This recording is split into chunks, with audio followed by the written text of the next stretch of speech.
celana cingkrang. Saya hanya nutup sampai lutut. Nah, saya turunkan sedikit. Bagus? Bagus ya? Lebih bagus kan? Saya turunkan lebih lagi. Bagus? Saya turunkan lagi. Bagus? Nah, begitu nutup mata kaki saya jadi asup neraka. Ibu selama ini belanja kemana kalau belanja? Pasar, ke mall. Pernahkah belanja pakai online? Boleh nggak? Di mana dasarnya?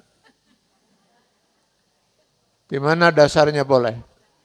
Ada nggak hadis Rasulullah menjelaskan boleh belanja pakai online? Boleh? Ayah, boro-boro dah HP nagecan ayah baheula mah. Bu, ketika tahiyat dalam sholat, telunjuk digerakkan nggak? Digerakkan.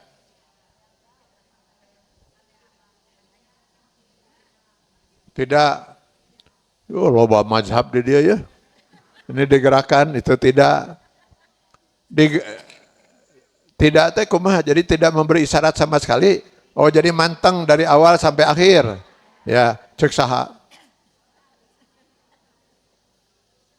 Cek saha gitu teh. Nah, ibu sekarang yang digerakkan, kapan digerakkannya? Waktu baca syahadat. Cek saha.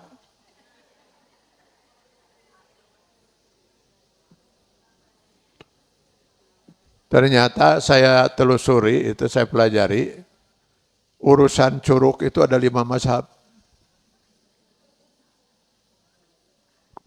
Mazhab pertama tadi yang ibu katakan itu, manteng dari awal sampai dengan akhir. At-tahiyatul barakatuh salawat, itu manteng. Hiji ta. Kata Imam Syafi'i, bukan itu tugas curug mah. Tugas curug mah digerakkan ketika membaca syahadat pada kalimat illallah. Jadi gitu, asyhadu an la ilaha illallah. Karek manteng mahna sampai akhir. Cek Imam Hanafi. Kata Imam Hanafi, bukan begitu.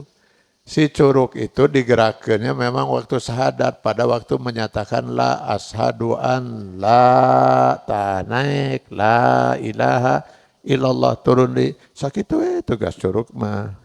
Cek Imam Hanafi la ilaha illallah tilu tah mazhab.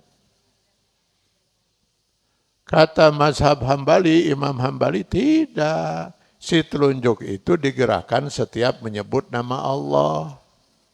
At-tahiyatul mubarakatus salawatut thayyibatu lillah.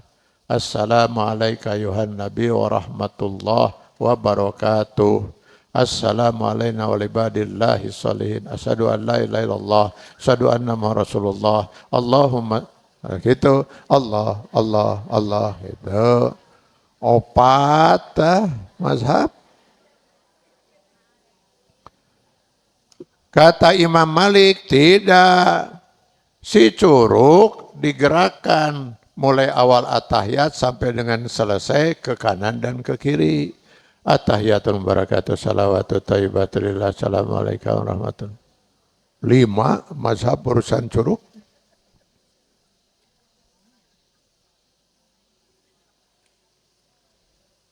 Pertanyaan saya, mana yang benar?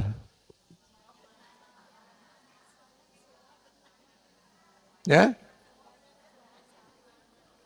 Kembalikan kepada hadis. Tidak mungkin para ulama berani berpendapat kalau ada hadisnya jelas menyatakan harus bagaimana. Hadisnya cuma mengatakan beri isyarat dengan telunjukmu. Tak isyaratnya iraha kan tidak dijelaskan ke Rasul. Makanya para ulama beristihad. Terus yang mana yang benar? Ibu mau yakin, mau tahu mana yang benar? Mau. Tidak ada pilihan. Kecuali ibu harus pergi ke alam barzah.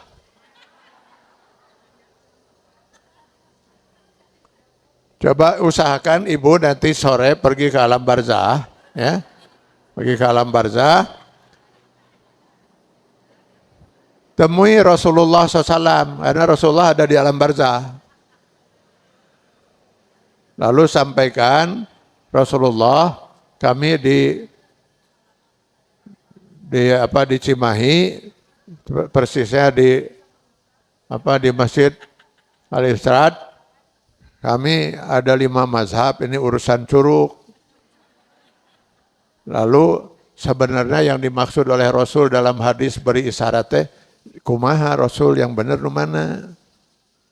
Nah, nanti ketika ibu sudah dapat petunjuk dari Rasul, tolong nanti bulan depan ya, kesini lagi, ya, kesini lagi kasih tahu kami kumaha cek Rasul nu bener nu mana itu, ya. Ada yang rencananya besok sore mau ke alam barzah?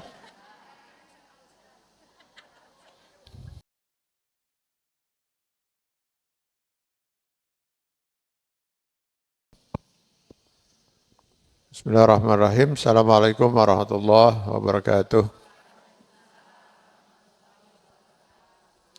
Bismillahirrahmanirrahim. Wassalatu wassalamu ala Rasulillah wa ala alihi wa ashabihi wa mawalah. Bapak-bapak dan ibu-ibu yang saya hormati, puji syukur tentu saja tidak akan pernah henti-hentinya kita panjatkan kehadirat Allah Subhanahu wa taala, di mana Allah tidak pernah henti-hentinya melimpahkan rahmat, karunia, inayah, taufik dan hidayahnya pada kita sekalian. Juga pada pagi hari ini di mana alhamdulillah dengan izin dan ridhonya kita telah sama-sama duduk bersimpuh di masjid ini, di rumah Allah. Mudah-mudahan pertemuan kita dirahmati, diberkahi dan diridai Allah Subhanahu wa taala. Amin ya Allah ya rabbal alamin. Tema kita sesuatu yang sejak dulu menjadi impian dan harapan. Ya. Namun sampai dengan detik ini belum mampu juga kita wujudkan. Yaitu persatuan umat Islam. Malah akhir-akhir ini, terutama di 5 tahun terakhir,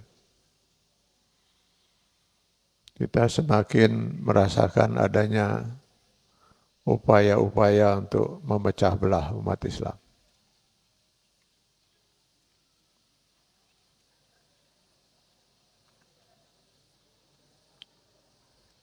Maka tema kita pada hari ini adalah umat Islam bersatulah. Sebenarnya umat Islam kalau benar-benar berpegang dengan ajaran Islam harusnya bersatu. Dan Allah sudah memerintahkan kita umat Islam untuk membangun dan membina persatuan itu. Di antaranya di Quran surah Ali Imran ayat 103. Wa'tasimu bihablillahi jami'ah. Ini perintah, jadi hukumnya adalah wajib. Jadi wajib bagi setiap orang muslim itu membangun persatuan. Bahkan dilanjutkan Allah dengan firman-Nya wala tafarraqu. Ini larangan. Jangan sampai kalian bercerai-berai. Jadi tidak boleh, jadi berdosa. Haram hukumnya seorang bersikap, bertindak yang bisa menyebabkan terjadinya perpecahan umat.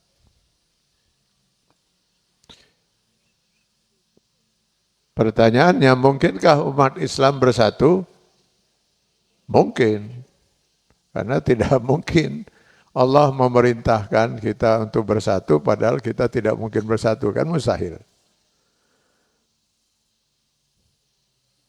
Dan untuk persatuannya itu Allah sudah memberikan pada kita pedoman, yaitu ajaran Islam itu sendiri. Di mana kalau kita betul-betul berpegang pada ajaran Islam yang kemudian diwariskan Rasulullah SAW pada kita, yaitu dua pedoman, Al-Quran dan Sunnah, taraktu fikum amraini in tamassaktum bihima lan tadillu min ba'di abada, pasti kita bersatu.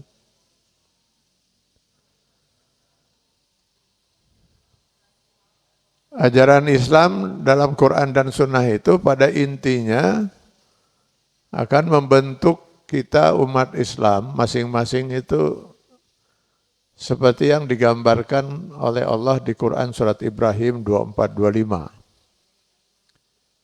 Seorang muslim itu kasajaratin thayyibah, dia seumpama sebuah pohon yang baik. Asluha sabit, akarnya kuat, menghujam ke dasar tanah, pohon itu. Dahannya menjulang ke langit. Artinya tinggi ya. Dan pohon itu tumbuh dengan subur, lalu berbuah, yang buahnya bisa dinikmati oleh masyarakat yang hidup di sekitar pohon itu. Kullahin, setiap saat, biizni rabbiha, dengan seizin Allah Tuhannya. Nah itulah idealnya seorang muslim menurut Al-Quran. Seperti pohon itu. Yang dimaksud dengan akar pohon itu adalah kalimat thayyibah. Yaitu akidah keimanan yang didasari dengan kalimat tauhid la ilaha illallah. Jadi akidah keimanan yang didasari dengan kalimat la ilaha illallah itu akar pada pohon seorang muslim. Dahannya itu ibadah dalam kaitan hablum minallah. Sementara buah dari pohon itu ibadah dalam kaitan hablum minannas. Nah pohon seorang muslim itu harus sama, Pak. Nggak mungkin berbeda. Akarnya pasti semua sama. Kalau ibu pergi ke Afrika, ada rencana ibu mau ke Afrika? Ya? Bisi gesarek-sek gitu di Cimahi atau di Bandung, hayang ke Afrika gitu.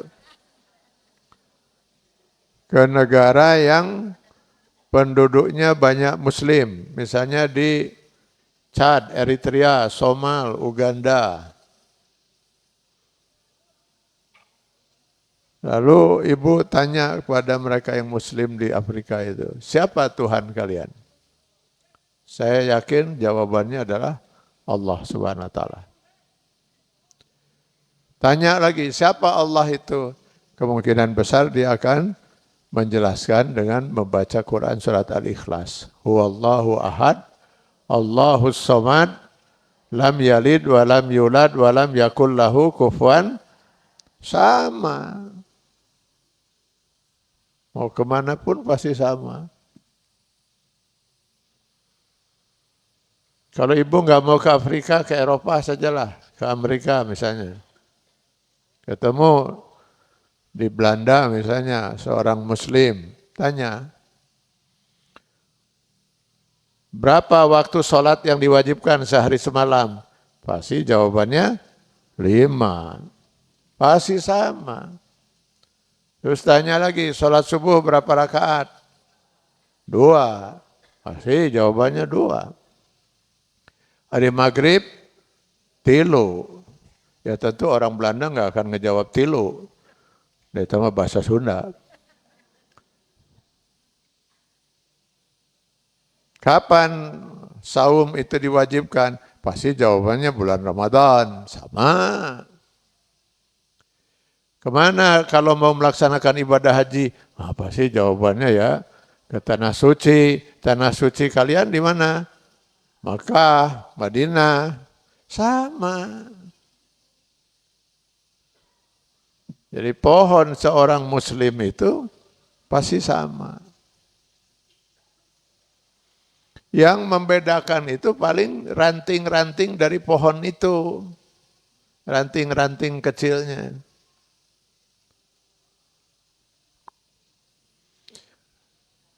Yang itu enggak menentukan bentuk dari pohon itu. Kenapa terjadi di ranting-ranting itu? Tadi kan pegangan kita sebagai seorang muslim Quran dan sunnah. Mungkinkah ada masalah dalam kehidupan kita di abad sekarang ini yang tidak ada penjelasan langsung dari Quran dan sunnah? Mungkin enggak? Mungkin. Kalau nanti ibu misalnya pindah ke bulan, ya gitu bisa yang pindah ke bulan, hidup di bulan misalnya, lalu bagaimana cara pelaksanaan ibadah hajinya? Coba cari dasar jawabannya dalam Quran dan Sunnah, nggak akan ketemu. Jadi kehidupan kita umat Islam yang hidup 15 abad setelah Rasulullah SAW wafat, banyak sekali perkembangan. Ibu selama ini belanja kemana kalau belanja? Pasar, ke mall. Pernahkah belanja pakai online? Boleh nggak? Di mana dasarnya? Di mana dasarnya boleh? Ada nggak hadis Rasulullah menjelaskan boleh belanja pakai online? Boleh? Ayah, boro-boro dah HP aja can ayah baheula mah. Bolehkah sekarang akad nikah berlangsung calon mempelai prianya di Bandung, mempelai wanitanya di Kalimantan? Cek saha? Pakai video call biasanya kan gitu. Bisa nggak itu? Coba cari dasarnya dalam Quran dan hadis. Bisa nggak ketemu itu? Ya ada harita macan ayah video call. Jadi yang mungkin di sini terjadi perbedaan-perbedaan di ranting karena tidak ada dasarnya dalam hadis. Terjadilah perbedaan.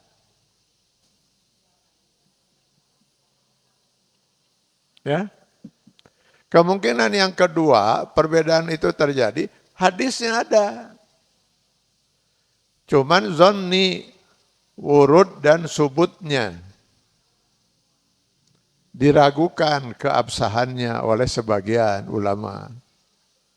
Sebagian ulama mengatakan ini hadis diragukan nih kesohihannya nih. Kenapa? Di antara perawinya ada si Fulan itu agak diragukan kejujurannya. Saya nggak pakai hadis ini. Ada lagi yang berpendapat, oh ini bisa dipertanggungjawabkan hadis ini. Saya pakai hadis itu. Yang tidak pakai hadis lalu dia berpendapat.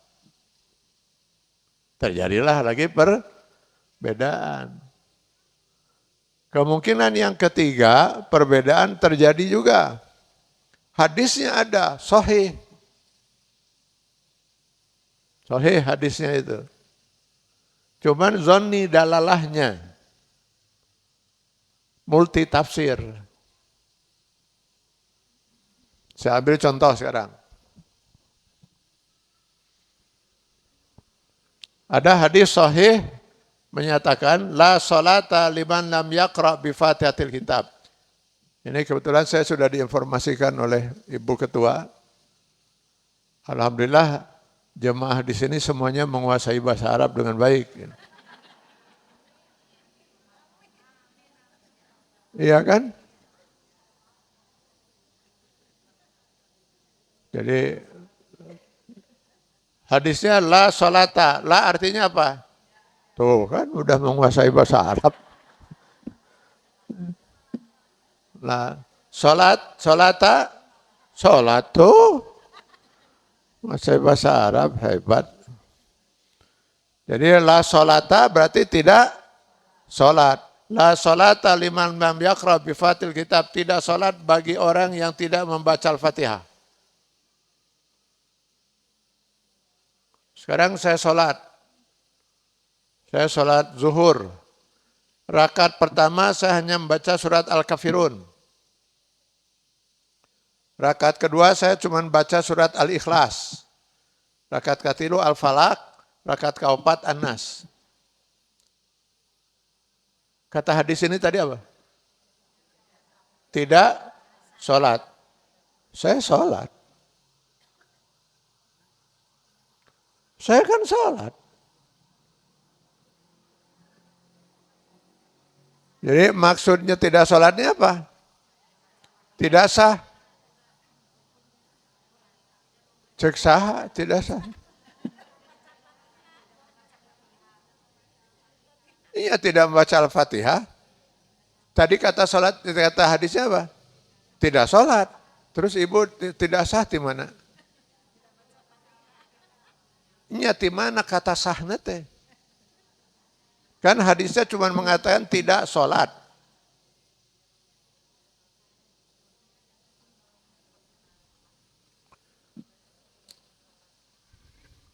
Sekarang saya tanya lagi Bu. Membaca Al-Fatihah dalam sholat itu rukun atau wajib? Wajib. Rukun. Oh. Wajib. Rukun.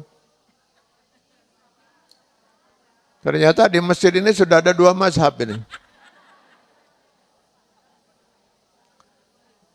Ayan wajib, ayan rukun. Nanti sekarang saya jelaskan dulu apa yang dimaksud rukun.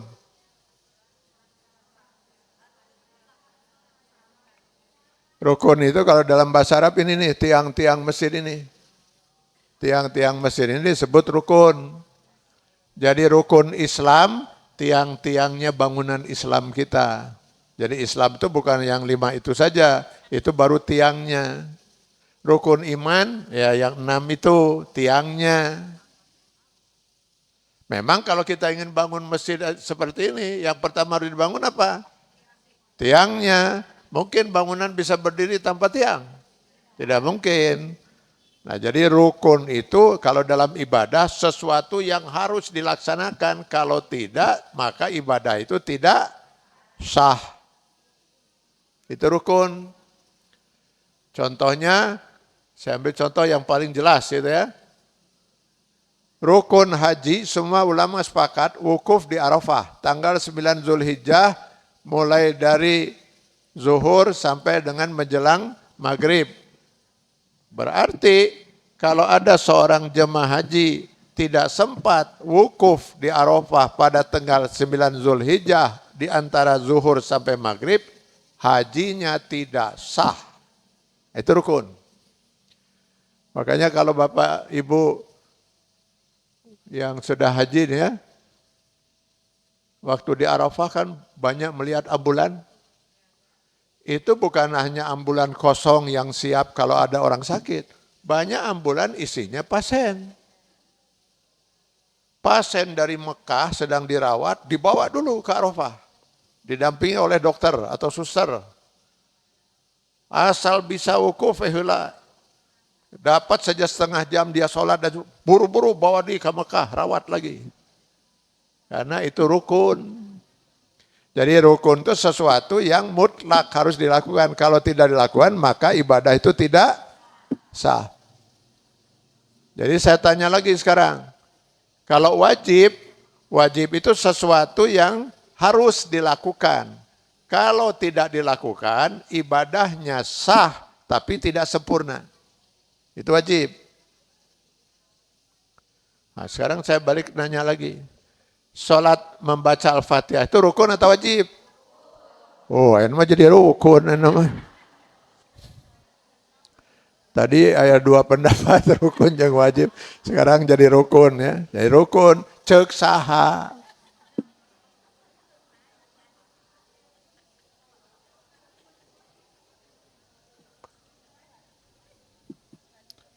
Jadi Imam As-Syafi'i, Ibu kenal Imam As-Syafi'i?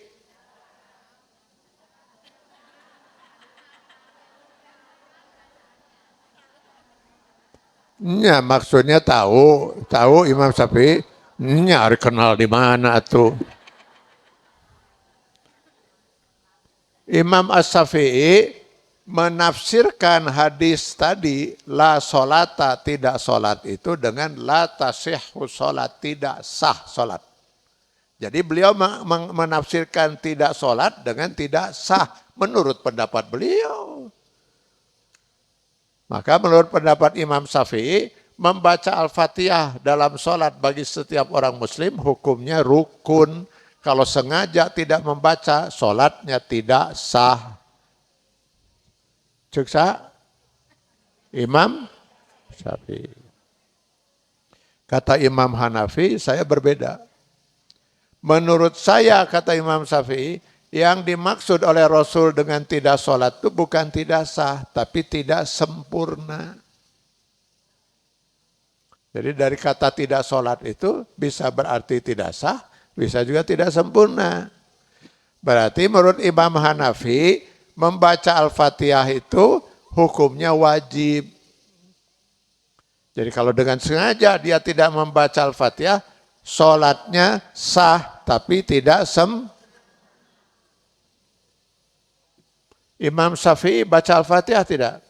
Baca, karena dia tidak ingin sholatnya tidak sah. Imam Hanafi baca tidak? Baca. Dan beliau juga tidak mau sholatnya tidak sempurna. Tapi dengan demikian kita sudah tahu hukumnya. Perbedaan terjadi karena kata tidak sholat itu multitafsir. Supaya kita tahu, karena pernah terjadi ini di Bandung. Yang cerita ustadznya kepada saya.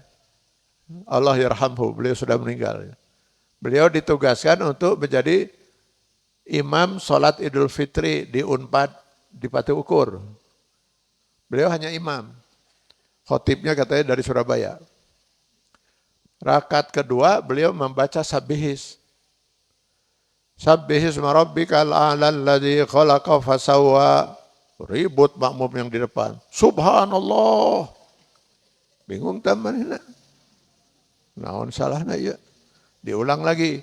Sabbihis marabbikal a'la. Subhanallah. Katilu kalina marada dieja cenah ku saya. Sabbihis marabbikal a'la. Nah, barulah ada yang nyeletuk. Al-Fatihah acan. Gitu.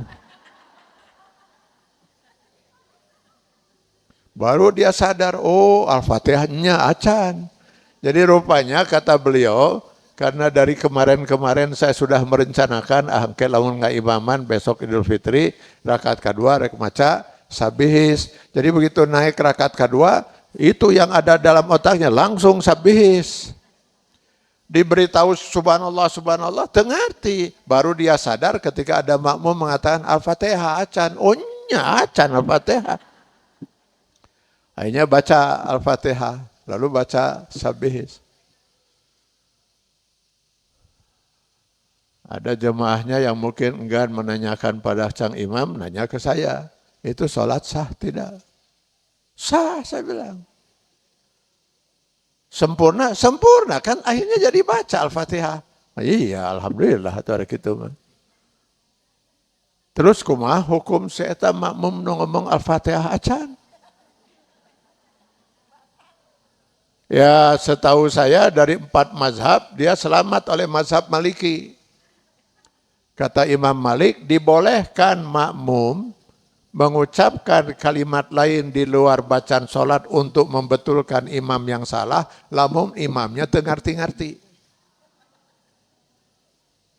Harusnya masih makmum teh ngomongna kieu, Al-Fatihah. Nah itu ulah make acan. Jadi Al-Fatihah kan itu. Imam pakai acan. Tapi ya sudah, menurut Imam Malik selamat. Bahkan dia jadi pahlawan menyelamatkan sholat. Ada lagi pertanyaan, bagaimana dengan jemaah Nusareri? Emang jemaah seri, tararik, kata ngadengnya setan ngomong Al-Fatihah acan teh. Menurut semua mazhab, eta Nusareri tarik itu batal semua sholatnya. Kalau senyum tidak batal. Nangis dalam sholat sampai terisak-isak misalnya, tidak membatalkan sholat. Ada hadis meriwayatkan Rasulullah ketika sholat itu menangis sampai pundak beliau itu naik turun, terisak-isak itu. Itu tidak membatalkan. Tapi lamun serius membatal. Jadi si eta nu ngomong Al-Fatihah can teh jadi pahlawan, nyelamatkan sholat, sekaligus menjerumuskan baratal eta sariri. Ya mudah-mudahan 50-50 lah gitu ya. Jadi ini kita tahu ya, jadi perbedaan itu terjadi bukan karena tidak berpegang pada hadis, hadisnya multitafsir. Ini saya ingin mulai mendekati ini, perbedaan yang sering dibesar-besarkan sekarang ini. Satu kelompok menuduh orang lain tenyunah. Ini tuduhan yang sangat serius. Kalau tidak nyunah bukan muslim itu. Tidak berpegang pada sunnah masa muslim? Sesat pasti kata Rasul itu. Pegangan muslim itu Quran dan hadis sunnah. Padahal insya Allah semua kita itu ya kecuali ingkar sunnah. Ada kelompok ingkar sunnah yang tidak mau pegang hadis. Insya Allah yang lain itu semuanya nyunah. Cuman memahami sunnahnya yang berbeda.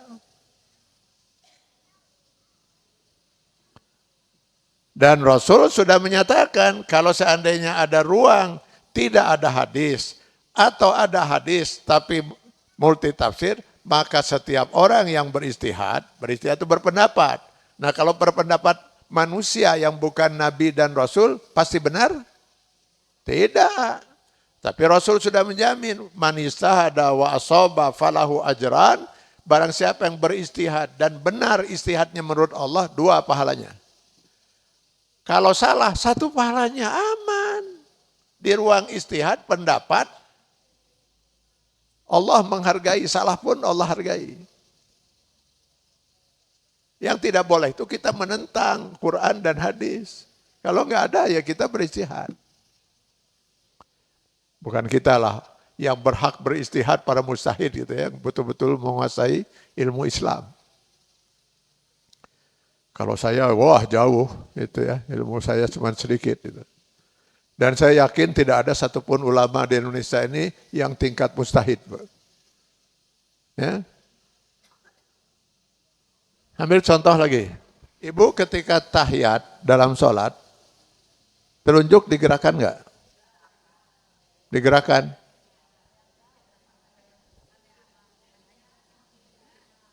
Tidak. Oh, loba mazhab di dia ya. Ini digerakkan, itu tidak. Tidak teh kumaha, jadi tidak memberi isyarat sama sekali. Oh jadi manteng dari awal sampai akhir. Ya, cek saha. Cek saha gitu teh. Nah ibu sekarang yang digerakkan, kapan digerakkannya? Waktu baca syahadat. Cek saha.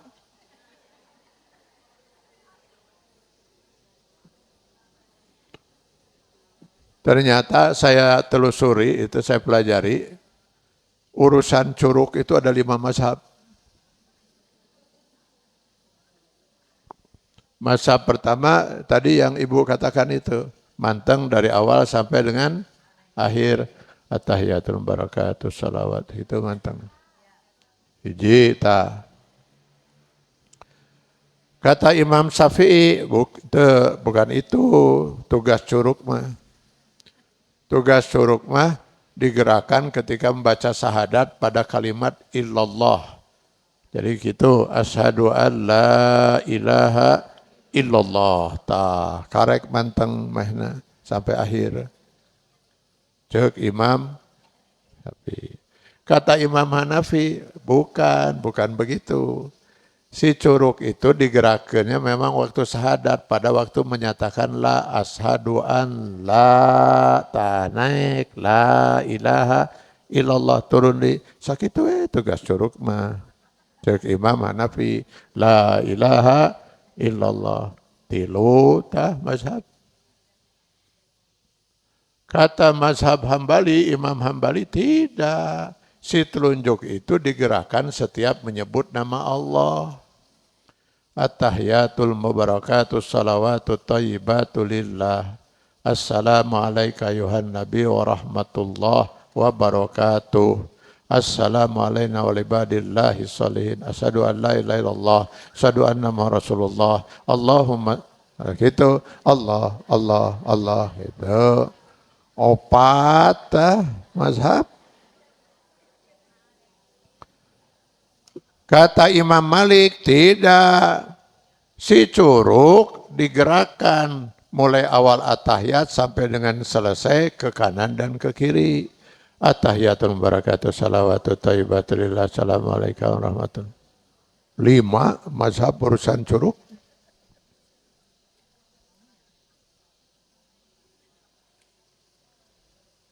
Pertanyaan saya, mana yang benar?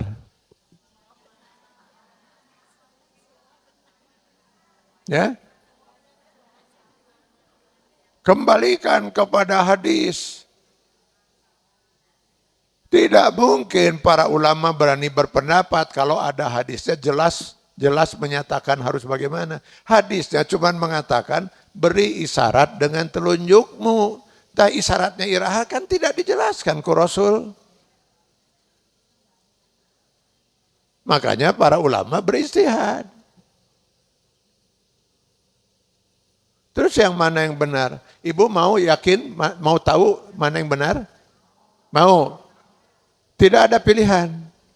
Kecuali ibu harus pergi ke alam barzah.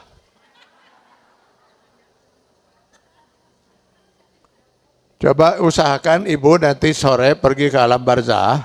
Ya. Pergi ke alam barzah. Temui Rasulullah SAW. Karena Rasulullah ada di alam barzah. Lalu sampaikan Rasulullah, kami di Cimahi, persisnya di Masjid Al-Istirad, kami ada 5 mazhab, ini urusan curug. Lalu sebenarnya yang dimaksud oleh Rasul dalam hadis beri isyaratnya, kumaha Rasul yang benar mana? Nah, nanti ketika ibu sudah dapat petunjuk dari Rasul, tolong nanti bulan depan ya, kesini lagi, ya, kesini lagi kasih tahu kami kumaha cek Rasul nu bener nu mana itu, ya. Ada yang rencananya besok sore mau ke alam barzah?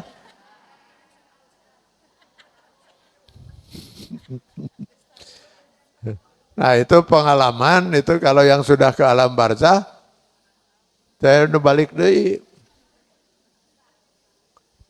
Jadi kita harus bagaimana? Ya tinggal ikuti saja. Salah satu. Andai kata nanti kata Allah di akhirat, misalnya Imam Syafi'i yang benar, ilallah, maka Imam Syafi'i dengan seluruh pengikutnya merenang 2 pahala, yang lain 1 pahala. Yang benar mantang dari awal sampai akhir, berarti 2 pahala, yang lain merenang 1 pahala ewang. Aman. Insya Allah harasum sorga, nu kitu tadi, nu gitu ke. Nanti buktikan ya, ini pernyataan saya ini nanti buktikan di akhirat itu. Saya yakin itu nu kikituan aya lah di akhirat, di surga itu, aya itu.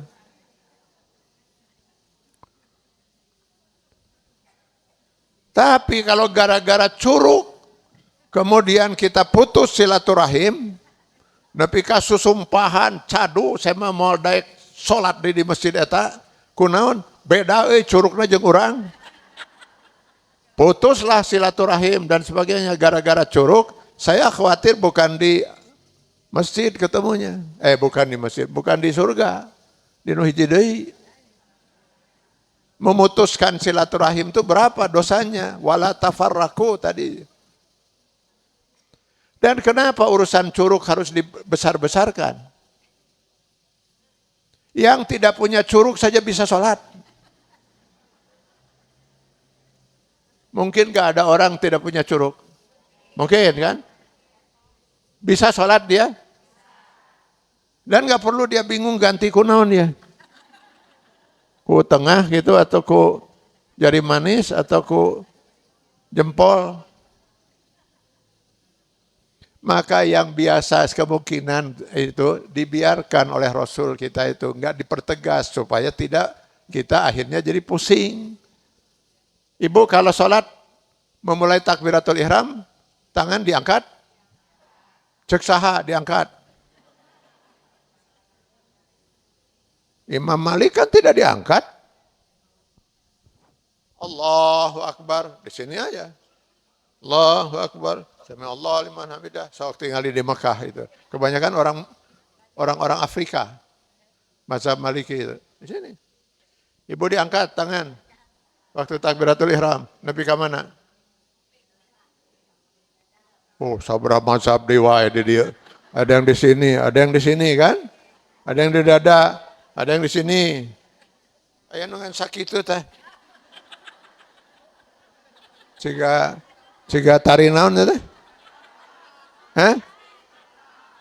Begitu teh. Allah.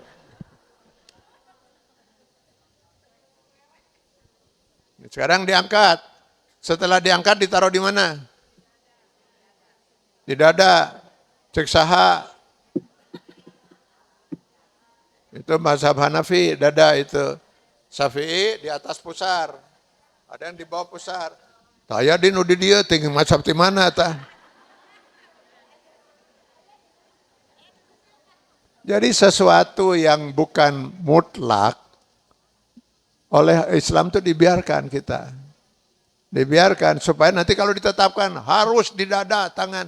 Jadi persoalan, bagaimana yang tidak punya tangan? Itu. Sujud, yang mana yang harus sujud? Bagian anggota tubuh mana yang harus kena tempat sujud? Hah? Tarang, dahi, lain irung. Ini rukun ini, sepakat semua ulama. Kenapa tidak hidung? Makan jadi masalah. Kuman nu teu boga irung. Kuman nu irungna mancung ka jero. Kira aku sujud kudu kikituan gitu. Jadi Islam itu sudah betul-betul mengatur luar biasa Allah itu ya. Kita saja ngaributkeun. Ngari-riweuh sorangan itu.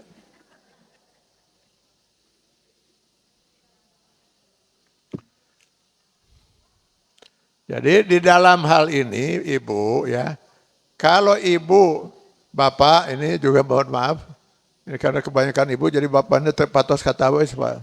Ibu dan Bapak, kalau Ibu sekarang mengikuti mazhab Hambali boleh? Boleh.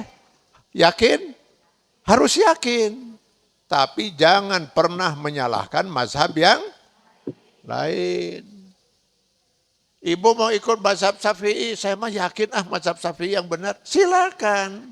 Harus yakin, tapi jangan menyalahkan mazhab yang dalam ruang istihad tidak boleh ada seorang mengklaim kalau istihadnya paling benar. Batur salah, wah itu udah nggak ngerti Islam kalau orang sudah seperti itu. Tokoh-tokoh mazhabnya sendiri, Imam Syafi'i mengatakan pada murid-muridnya, wahai murid-muridku, saya yakin pendapat saya benar. Tapi mungkin salah. Saya yakin pendapat orang lain yang berbeda dengan saya salah. Tapi sangat mungkin benar. Itu di ruang istihad, nggak ada yang bisa mengklaim.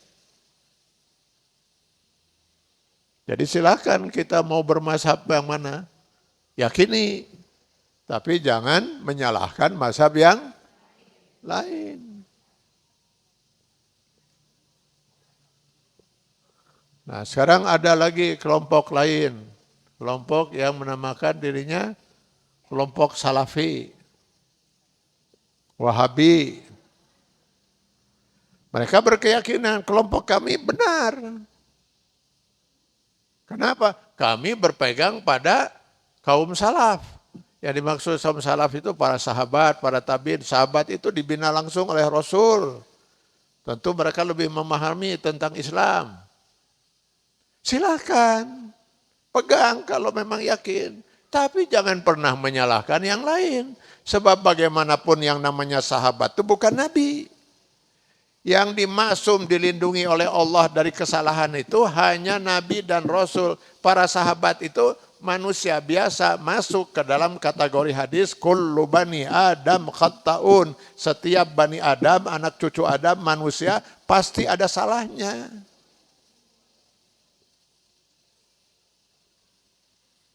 Sekarang saya ambil contoh.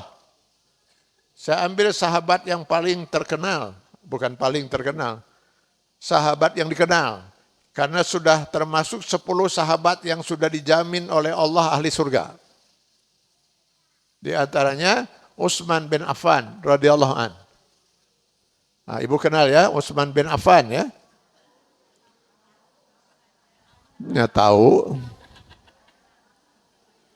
Ketika Utsman bin Affan menjadi khalifah, menggantikan siapa? Umar bin Khattab.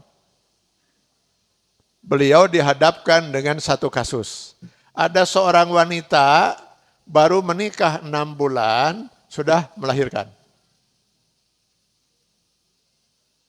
Baru menikah 6 bulan, sudah melahirkan. Beliau langsung mengeluarkan fatwa, wanita ini telah berzinah sebelum menikah. Menikah dalam keadaan hamil. Piraku karek 6 bulan menikah sudah melahirkan.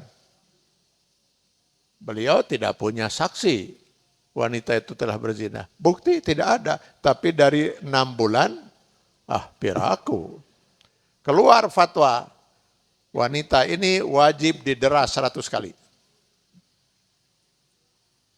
Untungnya sebelum eksekusi dilaksanakan, Imam Ali radhiyallahu an, salah seorang sahabat Rasul yang lain,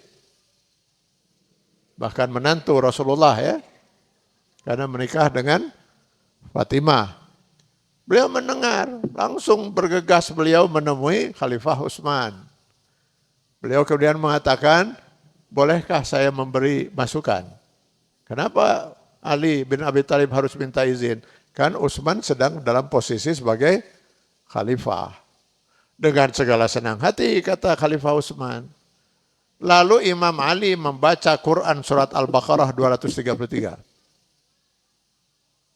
Wal walidatu yurdi'na auladahunna haulaini kamilain. Wanita itu hendaknya menyusui anaknya selama 2 tahun penuh. Haulaini kamilain.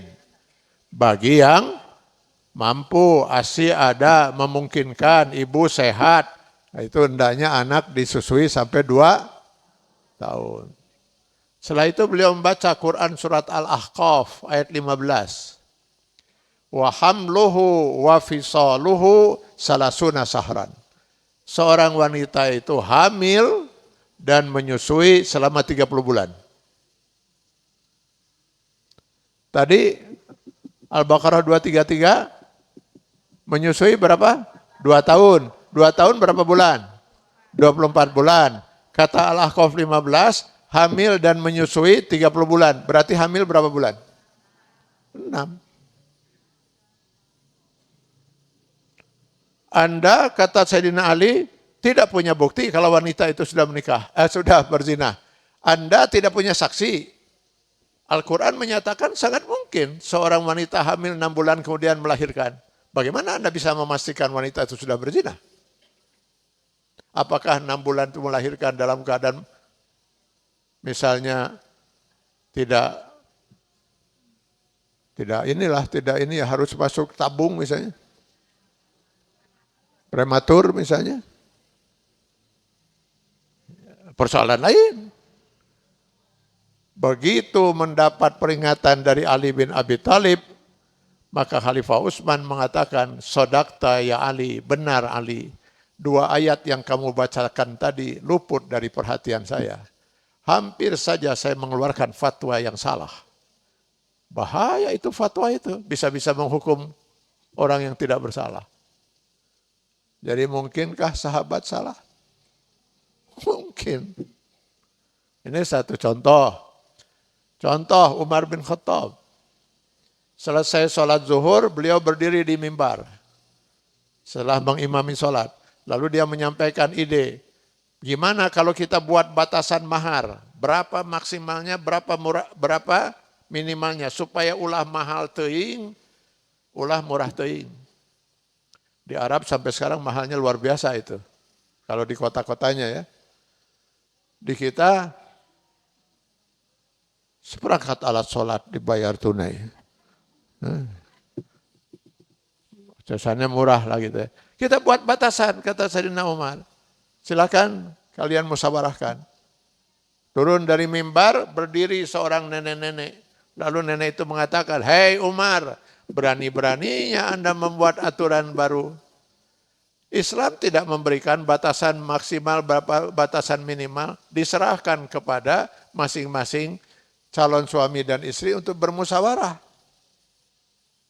Dari mana Anda berani membuat aturan baru seperti itu?"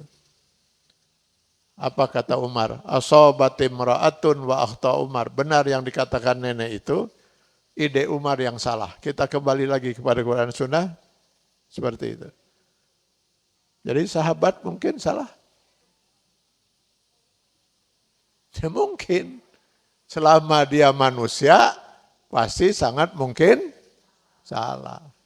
Jadi kepada saudara-saudara kita yang katanya kaum salafi, wahabi atau apa, silakan kalau mau yakin itu benar, tapi ulahnya lakin batur. Selama itu di ruang istihad, tidak ada hak seseorang untuk mengklaim pasti pendapat yang benar. Ini satu sisi ya. Sisi yang kedua, kita harus memahami ajaran Islam itu turun secara bertahap. Selama 23 tahun di masa Rasulullah SAW. Sehingga yang tadinya halal jadi haram. Yang tadinya belum diharamkan, baru diharamkan. Saya ambil contoh sekarang. Ibu bawa Al-Quran? Atau ada HP? Coba buka Al-Baqarah 219.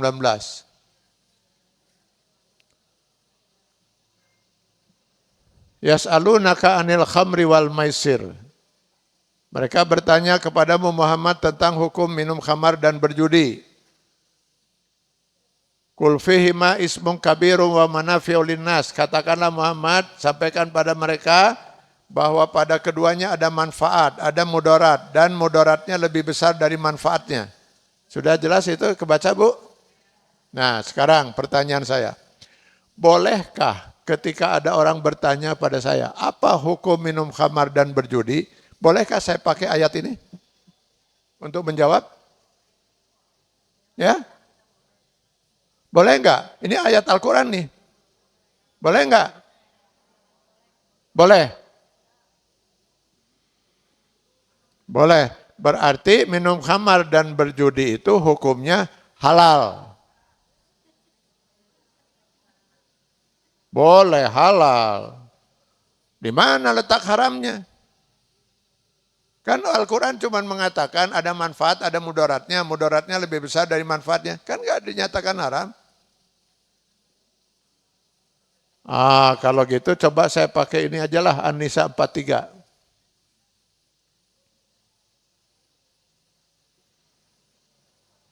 Di antaranya Allah menyatakan wala taqrabus salat wa antum sukara. Jangan sekali-kali kamu mendekati salat dalam keadaan mabuk. Boleh enggak saya pakai ayat ini? Boleh ya?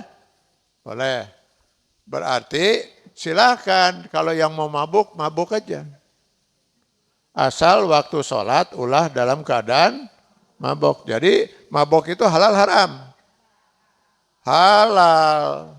Halal, nu teu meunang teh keur salat dalam keadaan mabok.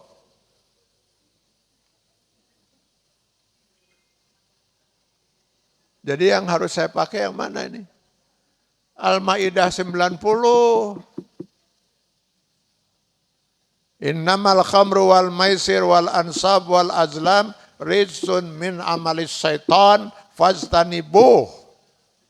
Maka di sini sudah jelas sekali dinyatakan itu adalah perbuatan keji dari perbuatan setan, karenanya jauhi boro-boro nginum, boro-boro mabok, boro-boro bermain judi, mendekatinya saja sudah haram.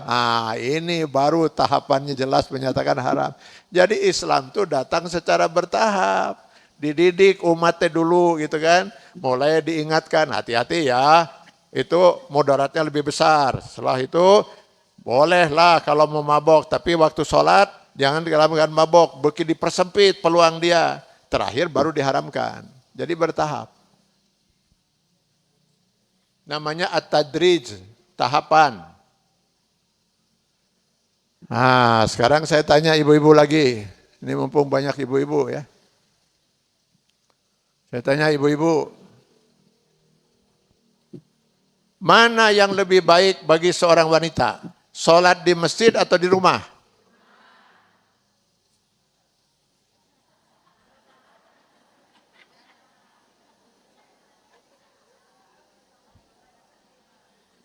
Mari kompak gitu ngejawab nih.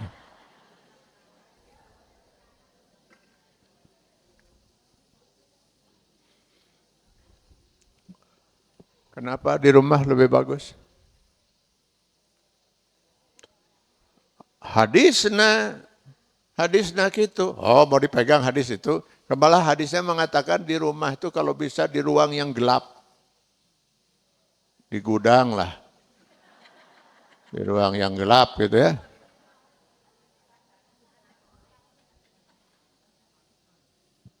Pertanyaan saya, ibu di rumah sholat bersama siapa? Sendiri. Suami kerja kan? Ibu sholat sendiri. Sholat munfarid. Sholat sendiri munfarid itu berapa pahalanya? 1. Sholat berjamaah di masjid, berjamaah. Berapa pahalanya? 27. 27 dengan 1 bagus mana? Jadi kumaha tadi lebih bagus di rumah.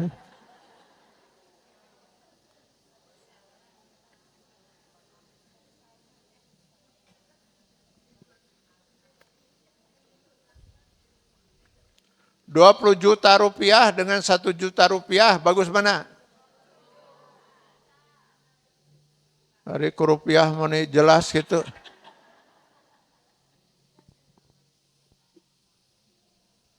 Bahkan sebenarnya kalau ibu baca dalam kitab fikih sunnah, kita sholat di masjid nih, di masjid kita ini, Al-Irsyad. Sholat zuhur, berjamaah, jamaah dengan 20 orang. Selesai, Assalamualaikum warahmatullahi wabarakatuh. Assalamualaikum warahmatullahi wabarakatuh. Datang eta rombongan, sabus, jika mereka Jakarta, mereka mana? Ikut sholat. Dihitung-hitung, itu mana ya? Mereka mana ke Jakarta? Sabus, mohon. Sabra orang ya, ayat 40 ya. Ngiring sholat. Oh bangga. Boleh kita ikut lagi. Untuk mendapat pahala yang lebih besar. Tadi bukan 20-an, ya 40 itu. Maka sholat yang kedua ini hukumnya sunnah, mencari pahala lebih besar. Sholat yang wajibnya yang pertama tadi. Beres, Assalamualaikum, Assalamualaikum. Datang di 2 bus. Sok ngilu deui. Ngilu deui kan nepi ka deukeut asar gitu, ngilu terus itu. Asal harus kepada jemaah yang lebih besar, tidak boleh kepada jemaah yang lebih kecil. Ibu sholat sudah 20 orang, datang 5 orang, ikutan nggak bisa. Kalau ke jamaah yang lebih kecil hanya untuk yang seorang. Itu boleh. Rasulullah dengan para sahabat sudah sholat berjamaah. Lagi ngobrol di masjid sebentar, datang ada yang masbuk, 1 orang. Rasulullah kemudian mengatakan pada sahabat, siapa yang mau bersedekah? Saya Rasulullah, dampingi dia. Kalau kamu biarkan dia sholat sendiri, pahalanya cuma 1, dampingi dia supaya dia jadi berjamaah dapat pahala 27. Nah itu boleh. Untuk kepada yang lebih kecil kalau 1 orang. Kalau mau mengambil jemaah, tadi harus kepada yang lebih besar. Batul mah di boro-borok itu, ibu malah sorangan di mah. Loh itu hadisnya. Nanti dulu lihat hadisnya konteksnya itu kapan. Itu di awal-awal Islam. Di awal-awal Islam ketika wanita itu begitu hinanya di mata kaum pria, maka wanita dikurung. Tong boro-boro ke pasar. Yang ke pasar itu laki-laki, coba baca sejarahnya. Yang ke pasar itu bahkan laki-laki, dagang laki-laki. Jadi wanita dikurung. Kenapa? Kehormatannya ingin dimuliakan kembali oleh ketika wanita itu begitu hinanya di masa awal Islam, di masa jahiliyah. Hanya di Arab? Tidak, di seluruh dunia. Coba baca sejarah. Di India dan di Cina, wanita itu hanya dianggap bagian dari laki-laki. Jadi kalau suaminya meninggal, istrinya akan dibakar hidup-hidup dengan mayat suaminya. Itu di India. Di Cina, kalau suaminya meninggal, dikubur hidup-hidup dengan mayat suaminya. Karena wanita hanya dianggap bagian dari laki-laki. Jadi kalau suaminya meninggal, dia harus ikut mati. Tapi kalau dia yang meninggal, nah suaminya kawin deui. Nah di Arab, begitu wanita itu hamil, suaminya udah siap kalau udah hamil tua itu, bawa pacul, gali lubang, nunggu. Kan dulu nggak ada USG, nunggu ya bayi perempuan lagi. Perempuan, ambil, masukkan ke dalam tanah, kubur. Hina. Nah Islam ingin memuliakan kembali wanita ini. Bahwa wanita dan pria itu sama, bahkan mulianya itu, siapa yang paling mulia ditentukan oleh takwanya, Al-Hujurat 13. Nah bagaimana cara menanamkan ini? Semula, jangan dulu wanita keluar rumah. Diam di dalam rumah. Ajarannya mau diajarkan dulu, laki-laki tersaladar heula ya. Jangan sampai nanti keluar rumah dia kemudian dianggap hina lagi. Maka dikurung. Bagaimana kalau yang terpaksa keluar rumah? Tutup wajahnya, pakai cadar. Kenapa harus ditutup wajahnya? Supaya tidak ketahuan siapa dia. Itu di awal Islam. Maka nanti akan kita baca dalam hadis. Kuntu nahaitu, dulu saya pernah melarang. Nah itu dulu dilarang, sekarang dibolehkan. Dulu tidak boleh wanita ziarah kubur. Suaminya meninggal juga, orang tuanya meninggal gak bisa mengantarkan sampai ke kuburan. Kalau mau dilaksanakan sekarang, hal kembali lagi ke zaman awal Islam. Ibu kalau ke mall, ke pasar selalu didampingi suami. Nah, hari ke masjid mana ente gerak. Hari ke mall, hari ke pasar. Mana kalau memang masalahnya khawatir fitnah, mana yang lebih besar kemungkinan fitnah? Di mall atau di masjid? Di masjid mana mereka pakai hijab. Lihat ibu-ibu di sini semuanya nutup aurat. Sok di mall tingali. Belum pernah saya melihat di mall pakai hijab dibatasi laki-laki dengan wanita. Jadi kita harus melihat itu urutan itu ya. Nah sekarang mulai diributkan rame-rame lagi masalah jenggot. Cenah nyunah jenggot teh. Lalu dituduhlah yang jenggotnya terpanjang atau dicukur tenyunah. Ini harus kita pahami lagi, itu di awal Islam. Ketika kepribadian seorang muslim itu belum terbentuk, susah membedakan mana muslim, mana bukan muslim. Maka untuk membedakan pertama awal-awal Islam, dibedakanlah dalam penampilan. Orang lain jenggotnya dicukur, kamu panjangkan. Orang lain kumisnya dipanjangkan, kamu cukur, kan gitu. Supaya beda, oh iya muslim, oh iya bukan muslim. Baheula itu mah. Nah sekarang berani kita mengatakan setiap yang jenggotnya panjang itu berarti muslim? Eta si Yahudi sakumaha panjangna. Hipis-hipis para ranjang. Nah sayangnya kita ribut di urusan penampilan, kepribadian hilang. Akhirnya Islam itu hanya urusan penampilan. Kepribadian, batur yang melaksanakan. Coba sekarang kita uji saja kebenaran pernyataan ini ya. Satu hal yang sangat prinsip dalam hadis itu dinyatakan Rasulullah. An-nazafatu minal iman. Kebersihan sebagian daripada iman. Kebersihan sebagian daripada iman. Berat ini. Urusan iman harus dibuktikan lewat kebersihan. Siapa yang melaksanakan ini? Siapa yang melaksanakan ajaran ini? Batur, Pak, yang kita sebut orang kafir.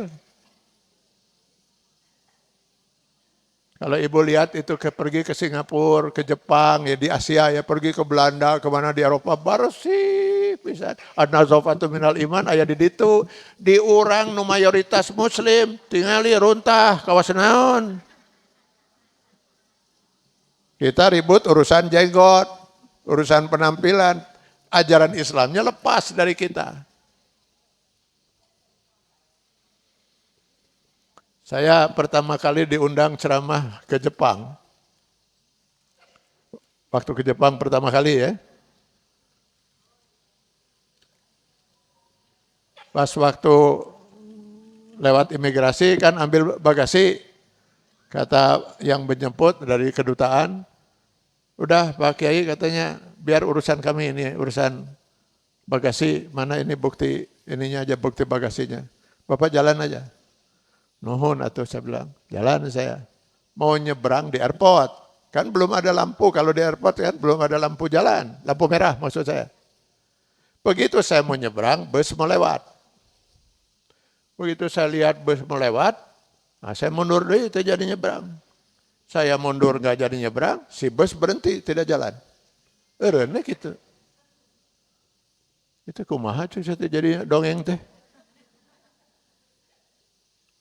Orang dari kedutaan yang jemput itulah yang tadi mau bawa bagasi yang teriak-teriak itu. Udah bawa dia bagasinya. Pak Kiai nyebrang, Pak Kiai nyebrang. Tuh ngejorok. Karena saya disuruh nyebrang, saya nyebrang. Baru bus lewat. Kata si orang kedutaan, kalau tadi Bapak tidak nyebrang, bus tidak akan pernah lewat. Allahu Akbar. Ketemu saya hadis Rasulullah SAW di Jepang. Kata Rasul, hendaknya yang berkendaraan menghormati yang sedang berjalan kaki. Yang berjalan hendaknya menghormati yang duduk. Di Jepang, ayana. Di urang. Lamun teu disabot, eta jeung cai-cai hujanan nyebrot gitu kan. Jadi di mana nilai ajaran Islam itu kita temukan? Di mereka.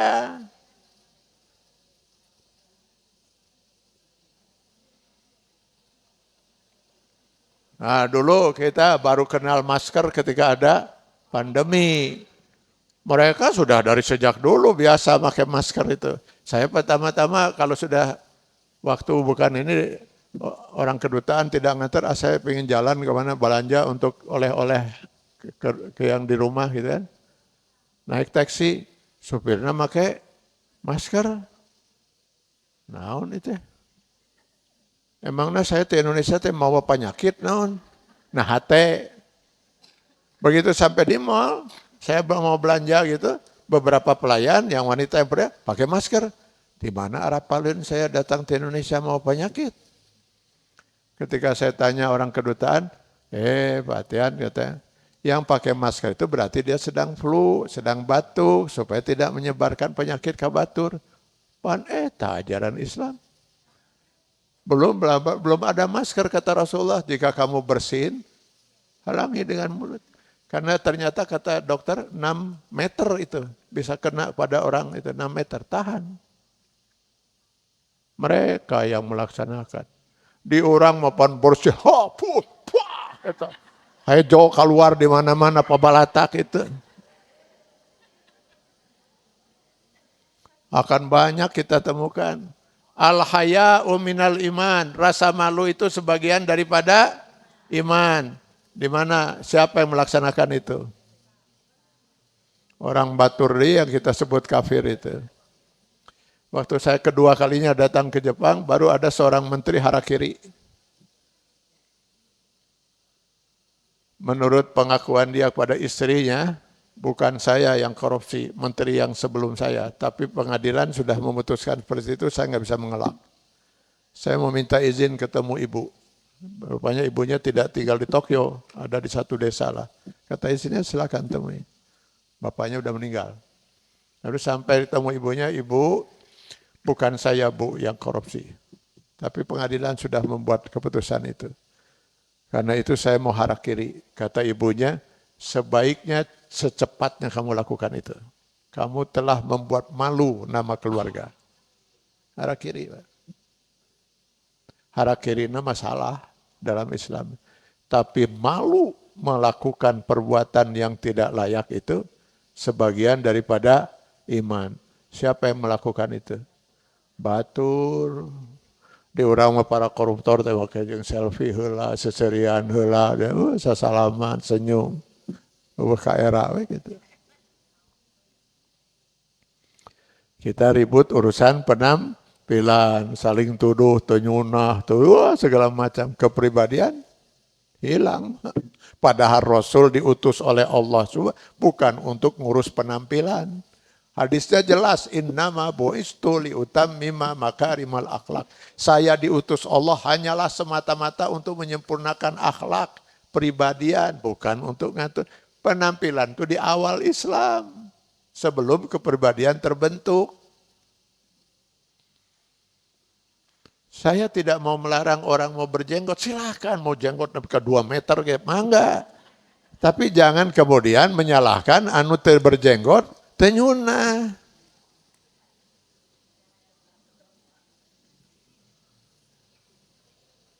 Ini satu lagi. Saya masih ada waktu nggak nih? Ada yang pakai celana cingkrang. Lalu celana cingkrang menutupi mata kaki, calon neraka. Loba pisan bakal asup neraka ya. Sekarang mari kita urut permasalahannya. Aurat laki-laki mana batasannya? Ya? Pusar sampai lutut. Itu kan aurat laki-laki. Jadi kalau nanti saya diundang ke sini lagi untuk ceramah, ya, saya cuman pakai celana bukul kita. Celana sontok gitu kan, yang menutup atau pakai sarung yang bisa sarung pondok itu yang bisa nutup dari pusar sampai dengan lutut. Ada yang keberatan?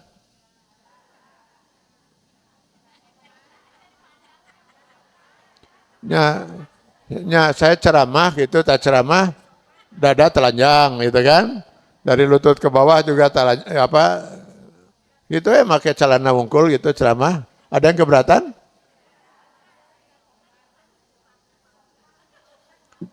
Kebetulan acaranya sampai zuhur, kemudian saya diminta jadi imam sholat. Kan pakai celana wungkul gitu. Ada yang keberatan? Keberatan? Kunaon? Pertanyaannya, sah tidak sholat saya? Sah. Syarat sahnya sholat itu menutup aurat. Saya sudah menutup aurat. Terus keberatannya di mana? Cik nurada ecrege seetik menyeta sopan gitu menghadap Allah Subhanahu wa taala. Oh, berarti urusan kesopanan. Maka sekarang saya tutup ini. Bagus? Kurang bagus ini, kurang panjang. Kalau nutup sampai ke sini kan lebih bagus ini. Sekarang yang celana. Tadi celana cingkrang. Saya hanya nutup sampai lutut. Saya turunkan sedikit. Bagus? Bagus ya? Lebih bagus kan? Saya turunkan lebih lagi. Bagus? Saya turunkan lagi. Bagus? Nah, begitu nutup mata kaki saya jadi asup neraka.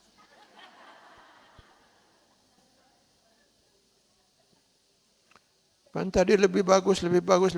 Begitu lewat mata kaki, neraka wes teh.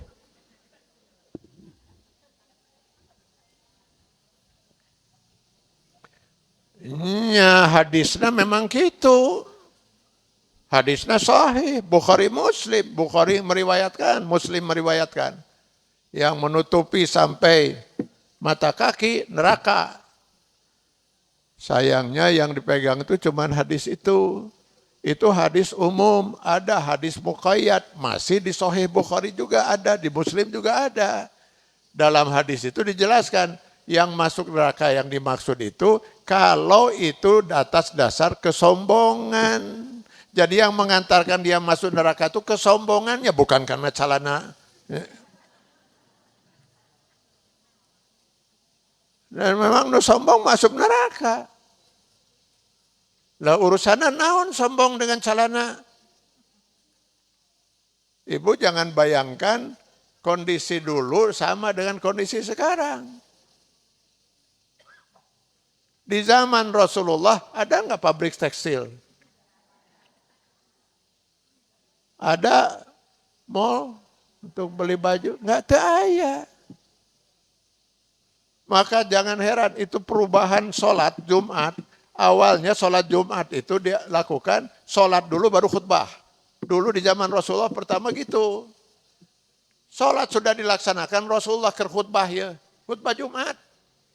Lewat rombongan pedagang dari Sam. Pedagang dari Sam. Tinggalkan Rasulullah berdiri sendiri itu. Hanya ada berapa sahabat yang terus bertahan itu. Selebihnya sudah pergi meninggalkan Rasulullah. Wa taraku iman. Lihat di Quran surat Al-Jum'ah. Di akhir-akhir itu. Kisah ini. Setelah itulah maka dirubah. Bahwa sholat Jumat itu khutbah dulu baru sholat. Jadi kesempatan mereka itu bisa beli baju. Pak. Datang pedagang dari Sam. Umar bin Khattab ketika jadi khalifah. Saya baca riwayatnya, anaknya Abdullah hanya punya 2 baju. Hiji dipakai, hiji seseh, bolak balik itu seseh, pakai seseh. Itu anak seorang khalifah. Susah dapat pakaian itu. Jadi kalau ada orang misalnya pakai gamis, lalu gamisnya diturunkan sampai ke bawah gitu kan, oh jalma beunghar. Nah itu kesombongannya di situ. Itu yang dimaksud adalah karena kesombongan itu. Artinya dia orang beunghar, tapi tinggalin, tapi bahan jadi panjangkan seperti itu. Nah kalau sekarang ada orang pakai gamis dipanjangkan sampai setengah meter, lain jelema beunghar, jelema lieur.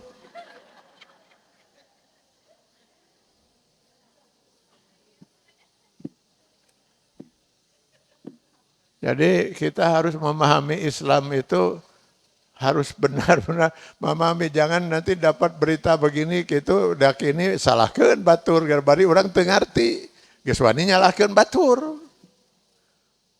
Pecah eta persatuan gara-gara eta. Untuk hal yang tidak perlu terjadi perpecahan. Saya masih ada waktu nggak nih? Boleh ada waktu atau habis?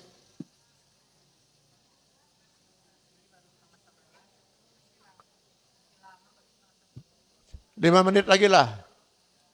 Nah yang ketiga, kita harus membedakan sunnah Rasul itu ada sunnah tasri'iyah, ada sunnah ghairi tasri'iyah. Sunnah Rasul yang menjadi hukum dan sunnah Rasul yang tidak menjadi hukum. Tidak semua ucapan perbuatan, setiap ucapan perbuatan dan tindakan Rasul itu sunnah bukan? Sunnah, sunnah Rasul. Tapi apakah setiap ucapan perbuatan tindakan Rasul itu menjadi hukum? Saya ambil contoh sekarang. Rasul makan dengan tangan kanan. Ya, sunnah Rasul bukan? Sunnah. Jadi hukum? Jadi Bu. Jadi karena ada hadis. Hanya setan yang makan dengan tangan kiri. Nah, berarti jadi hukum.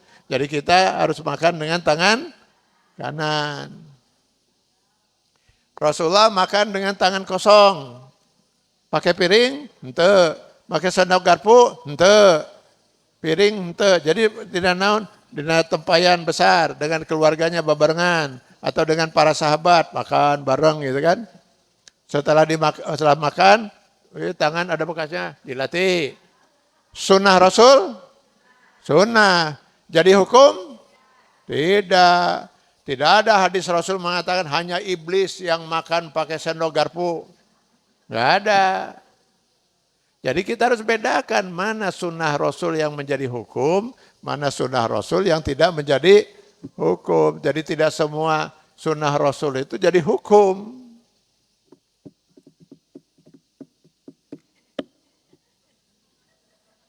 Sok, naon deui? Sunnah Rasul, hukum-hukum dalam Islam, laki-laki itu laki-laki itu menutup aurat. Rasulullah pakai naon? Gamis.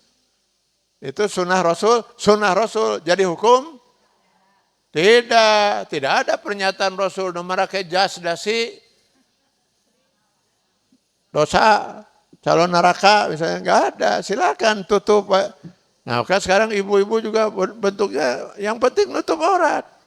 Nutup aurat tidak terlampau sempit, tidak transparan kan itu. Silakan pakai. Nanti bentuknya terserah ibu. Misalnya bentuk ciga karung misalnya. Jadi ibu tinggal asup kadinya talian dina dia gitu tah. Mangga. Cuman Rasulullah mengatakan, saya senang kalau wanita itu memakai warna hitam. Nah, ini ada yang pakai hitam nih. Kalau laki-laki sebaiknya warna putih. Itu yang disenangi oleh Rasul. Bukan berarti harus semuanya hidung. Atuh kumaha hidung kabeh, bodas kabeh. Kan boleh saja seperti ini. Yang baik sebaiknya hitam itu kan. Silakan. Nah itu jadi kita harus membedakan mana sunnah Rasul yang menjadi hukum, mana yang tidak menjadi hukum supaya jangan. Ini ada orang azan di masjid. Saya masuk ke masjid, ayo nuker azan gitu tah. Allahu Akbar, Allahu Akbar, Allahu Akbar. Terus saya puputaran gitu. Iya, mic pakai tiang teh. Terus saya puputaran. Terus saya diantepkeun ke beres kemarin. Terus beres azan ditanya, kunaon tadi kudu puputaran? Di zaman Rasul cenah Bilal teh kitu lamun adzan. Terus ke kiri. Iya di zaman Rasul harita can aya sound system. Supaya suara Bilal bisa kedengaran ke sana, kapak samana kudu puputaran. Ari ayeuna geus aya sound system, mic teh dihareupeun. Dihareupeun di dinya. Puputaran kitu teh beuki teu kadenge, geus nagen cicing di dieu tong gerak-gerak deui.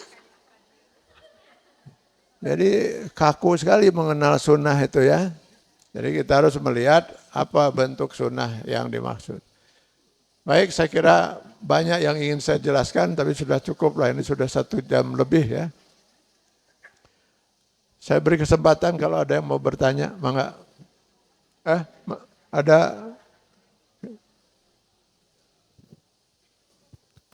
yang mau bertanya? Ada untuk pertanyaan untuk 80 penanya.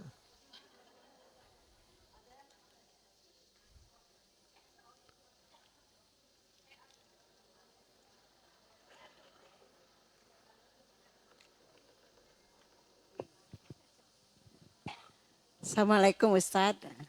Salam warahmatullahi. Sehat selalu Ustadz ya. Amin, amin. Gini Ustadz, rada menyimpangnya gak apa-apa. Kenapa banyak umat Islam yang tersesat karena aliran-aliran itu gimana Ustadz? Karena perbedaan. Orang tersesat itu gini. Orang tersesat itu pertama tidak tahu kemana tujuan dia. Nah itu tersesat dia. Kedua, tahu tujuan, tapi salah mengambil jalan. Tahu tujuan dia ke Jakarta, ayo naik bus ke Cianjur atau ke Cirebon, ya tersesat. Jadi supaya kita jangan tersesat, harus tahu tujuan, dan harus benar di dalam mencapai tujuan. Supaya kita tahu tujuan dan benar ini, maka Allah membimbing kita dengan agama. Kata Rasul, saya mewariskan pada kalian 2 pedoman, yaitu Quran dan Sunnah. Jika kalian berpegang, pasti kalian tidak akan pernah sesat. Nah yang sesat yang meninggalkan Quran dan Sunnah itu. Pasti sesat dia. Jadi supaya jangan sampai tersesat, Ya kita harus berpegang teguh pada Quran dan Sunnah. Ya itu saya kira. Orang-orang yang disebut ini kelompok aliran sesat, yaitu yang kelompok-kelompok yang tidak berpegang pada Quran dan Sunnah.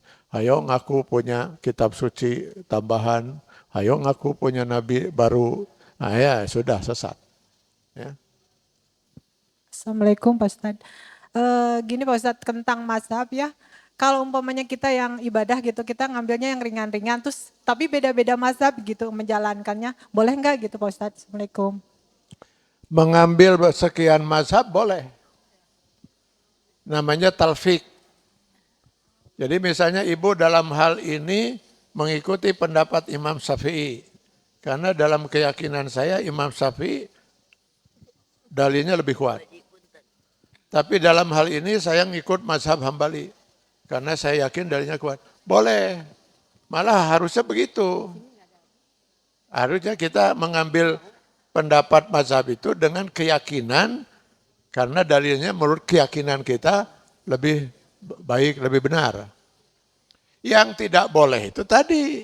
Mencari yang ringan-ringan. Nggak boleh itu. Harus dengan keyakinan. Jadi jangan sampai begini. Ya masalah, ibu dalam masalah Pak Antal misalnya laki-laki dengan wanita, ikut pendapat mana? Nu paling ringan nu mana? Ya eta Imam Hanafi manteu ieu lamun ya sawelah ya abdi mah nu ringan we lah. Enggak boleh. Harus dengan keyakinan. Makanya tidak boleh taklid, harus ittiba. Saya kira itu saja dulu ya yang udah 78 ya, ibu-ibu lagi. ya. Yang 78 lagi nanti kapan-kapan lah itu ya. Insya Tadi kan mau 80 penanya, yang 78 lagi insya Allah ya. pada kesempatan lain. Alhamdulillah. Ya. Iya. Semoga Allah memberkahi dan meridhai kita sekalian. Amin, amin. Ya Allahumma rabbana atina fid dunya hasanah wa fil akhirati hasanah wa qina azabannar wa adkhilnal jannata ma'al abrar ya aziz ya ghaffar ya rabbal alamin. Subhana rabbika rabbil izzati amma yasifun wa salamun alal mursalin. Walhamdulillahi rabbil alamin. Amin ya Sekian Rabbal terima alamin. kasih. Assalamualaikum warahmatullahi wabarakatuh.